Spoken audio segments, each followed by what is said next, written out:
श्री स्वामी समर्थ अवधूत चिंतन श्री गुरुदेव दत्त। कसे आहेत सगळे? मजेत आहेत ना? आनंदी राहा, सुखी राहा आणि स्वामी सेवा आपली करत राहा। तर मी सगळ्यांना सांगेल, उद्या आहे काल भैरव जयंती। मी आधी व्हिडिओ टाकलेला आहे आपल्या चॅनलवरती। काल भैरव जयंतीच्या दिवशी पूजा वगैरे काय करायची, मंत्रस्तोत्र आपल्याला कोणते बोलायचे आहेत ते मी टाकलेलं आहे।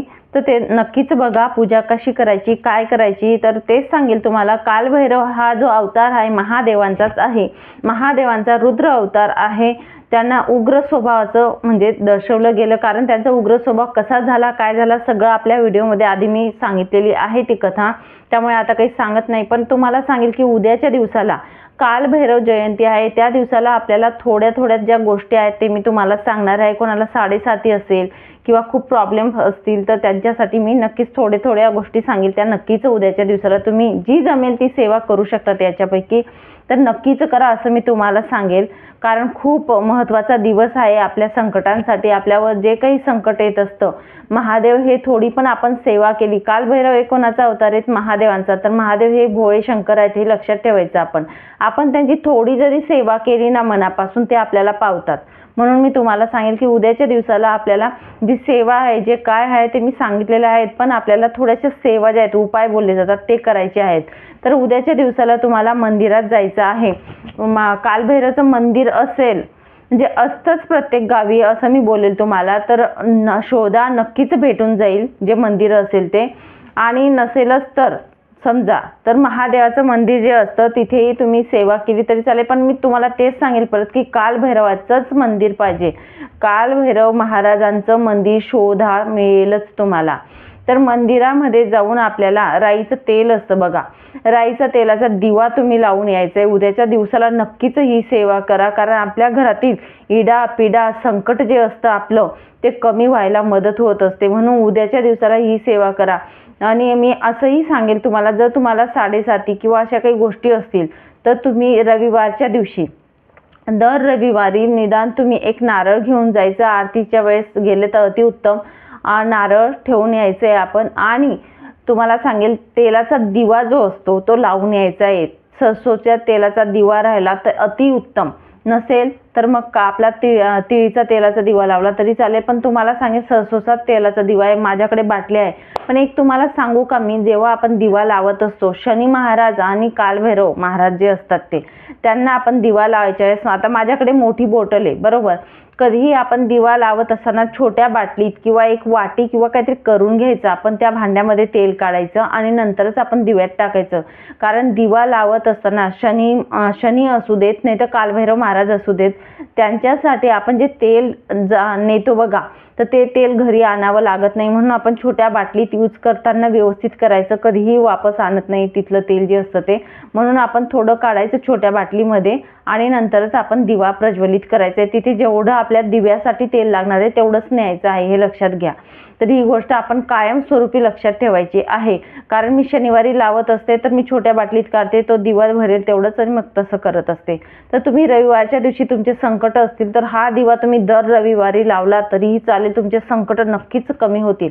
परत दुसरं मी सांगेल, उद्याच्या दिवसाला तुम्हाला जिलेबी असते बघा, जिलेबी घ्यायची आहे। जिलेबी घेतल्यानंतर तुम्ही नैवेद्य दाखवणार आहे, तिथे आपण कालभैरवांच्या मंदिरात नैवेद्य दाखवायचा आहे।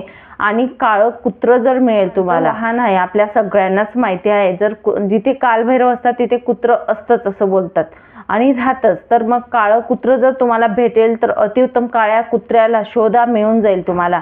थोडा का कण असणार, त्यांना गोड पदार्थ चालत नाही जे कुत्रे असतात त्यांच्यासाठी, तर थोडं का जरी चाखलं ना त्यांनी तरी भरपूर आहे। तर तेवढं निदान करा, कारण तुमचे जे संकट असतात ते कमी होतात याच्याने। आणि नंतर दुसरं सांगेल तुम्हाला, तुमची साडेसाती असेल, खुपणं किंवा कोर्ट कचेरी चालू अशा गोष्टी तुमच्यासोबत जर घडत असतील तर कालसर्प शांती वगैरे अशा गोष्टी बऱ्याच असतात। तर त्याच्यासाठी तुम्हाला सांगेल मी, मीठचा पुडा असतो बघा, मीठचं अख्खं पॅकेट तुम्हाला तिथे मंदिरामध्ये ठेवून यायचं आहे, दान करायचं आहे। अख्खं मीठचं पॅकेट दान करून यायचं, ते पण एक झालं। त्याच्यानंतर तुम्हाला सांगेल पुढचं, आपल्याला एक पोटली बनवायची आहे। ती पोटली पण कालभैरवांच्या मंदिरात दान करून म्हणजे तिथे ठेवून यायची पोटली बनवून। आता पोटली कशी बनवायची, काळा कापड घ्यायचा आहे, 1.25 मीटर काळा कापड घ्यायचा आहे। कापडामध्ये 1.25 ग्रॅम काळी तीळ घ्यायची आहे 11 रुपयाचे नाणे, 1-1 रुपयाचे कॉईन असतात ना, म्हणजे 11 रुपये ठेवा तुम्ही तरी चालेल, तर 11 रुपये ठेवायचे आहेत. कारण पैशाची नोट जर असते ती ओली होती, तिथे पाणी वगैरे राहिलं तर, म्हणून कॉईनच सांगेन मी तुम्हाला. आणि थोडा गुळ घ्यायचा आहे. जर तुम्हाला 7.5 म्हणजे ह्या गोष्टी ज्या आहेत ना त्यांच्यावर प्रभावशाली अशी पोटली आहे, तर गुळ 11 रुपये, 1.25 ग्रॅम काळी तीळ आणि 1.25 मीटर कापड आणि मिठाची पिशवी त्याच्यासोबत ही पोटली बांधायची आणि आपल्याला मंदिरात ठेवून यायचे उद्याच्या दिवसाला, कालभैरव जयंतीला. ही छोटीशी सेवा आहे पण खूप प्रभावशाली आहे, म्हणून तुम्हाला सांगेल की नक्कीच तुम्ही ही ठेवू शकतात पोटली. त्याच्याने तुमचे बरेच प्रश्न जे असतात ते मार्गी लागतील, एवढं सांगेल तुम्हाला. आणि अजून एक सांगेल तुम्हाला, जर तुम्हाला शक्य झालं तर काळ्या कलरचं ब्लँकेट असं किंवा घोंगडी असो, असं असतं बघा, तर घोंगडी जर मिळाली तुम्हाला काळी किंवा रग असतात बघा काळी वस्तू, चादर असू द्या, तर ती तुम्ही दान करायची आहे. तुम्ही मंदिरात केली तरी चालेल किंवा एखाद्या गरीबाला दान केली तरीही चालेल. तर होऊ शकलं ना तर तुम्ही ही सेवा पण करू शकतात. ज्यांना 7.5 वगैरे अशा गोष्टी असतील तर तुमची 7.5 कुठेच चांगल्या मार्गी लागेल, तुम्हाला कळणारही नाही. तुम्हाला जर त्रास होत असेल 7.5चा तर हा छोटेसे उपाय आहेत, हे नक्कीच करून बघा, नक्कीच कामात येतील. त्याच्यानंतर सांगेल 7 अगरबत्त्या घ्यायच्या आहेत. पुढचं सांगते मी की 7 अगरबत्त्या घ्या. अगरबत्त्या घेऊन तिथे लावा कालभैरवांच्या मंदिरामध्ये जाऊन. 5 किंवा 7 घेतल्या तरी चालेल, पण 7च घ्या. आणि लावल्यानंतर तुम्हाला तिथे जाऊन तुमचं जे दुःख असेल ते तुम्हाला सांगायचं आहे. अगदी मनापासून सांगा, तुमच्या डोळ्यात अश्रू येईतोपर्यंत तुम्हाला काय सांगायचं आहे त्यांना सांगा तुमचं दुःख. तुम्ही जर मनाभावाने ही सेवा केली ना, नक्कीच कालभैरव जे आहेत आपले देवता ते तुम्हाला नक्कीच तुमचे प्रश्नांचं उत्तर देतील आणि तुमच्या ज्या दुःख असतं ते निवारण्यासाठी मदत करतील, एवढं मी तुम्हाला सांगेल. तर नक्कीच हा पण प्रभावशाली असा उपाय आहे, सेवा आहे, ती नक्कीच तुम्ही उद्याच्या दिवसाला करा. तर हे होते छोटे छोटे उपाय. तर व्हिडिओ जर लेट झाला असेल तर माफ करा, पण मला असं वाटलं की छोटीशी का माहिती असेल ना, जेवढे बघतील त्यांच्या उपयोगात येईल. नक्कीच ही सेवा करायला विसरू नका. उद्याच्या दिवसाला सगळ्यांनी ही सेवा करा, प्रश्न ते मार्गी लागतीलच, एवढं मी तुम्हाला सांगेल. नक्कीच फरक जाणवतो या गोष्टीचा.